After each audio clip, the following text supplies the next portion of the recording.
পিঠা খাওয়ার জন্য মাঝে, মাঝে আমার একটু ক্রেভিং হয়ে থাকে। তো ওইদিনও হুট করেই আমার ক্রেভিং হচ্ছিল খুব বেশি। পিঠা খাবো, পিঠা খাবো। তো কি করা যায় ভাবতে, ভাবতে ঝটপট চলে এলাম।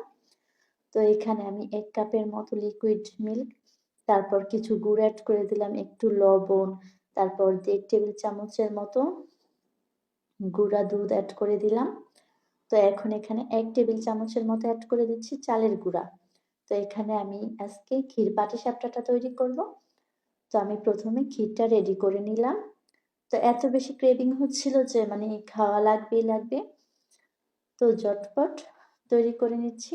তো এখন এখানে ১ কাপ পরিমাণ চালের গুঁড়া আর ১ কাপ পরিমাণ ময়দা আর কিছু লবণ দিয়ে একটা পাতলা ব্যাটার তৈরি করে নেব। তো এক্ষেত্রে আমি একটু কুসুম গরম পানি এড করেছি, যাতে করে পিঠাগুলো একটু নরম হয়। তো এই যে, তো যতক্ষণ না পর্যন্ত একটা সফট আর পাতলা ব্যাটার তৈরি হবে, ততক্ষণ পর্যন্ত আমি কুসুম গরম পানি দিয়ে ব্যাটারটা ভালোমতো তৈরি করে নেব। আর অবশ্যই ব্যাটারটাকে একটু ভালোমতো ফেটিয়ে নেব। তো এখন এখানে আমি প্রায় 1/3 কাপের মতো চিনি এড করে দিলাম। এটা টোটালি অপশনাল। আপনারা যদি শুধুমাত্র ক্ষীর দিয়ে বানাতে চান সেক্ষেত্রে চিনি না দিলেও হয়। তো আমি একটু দিলাম যাতে করে আমার কাছে খেতে একটু বেশি ভালো লাগে এজন্য। তো এই যে আমার ব্যাটারটা রেডি হয়ে গেলে এখন চলে আসলাম। তো ১ম এ আমি এখানে একটু তেল ব্রাশ করে নিয়েছি।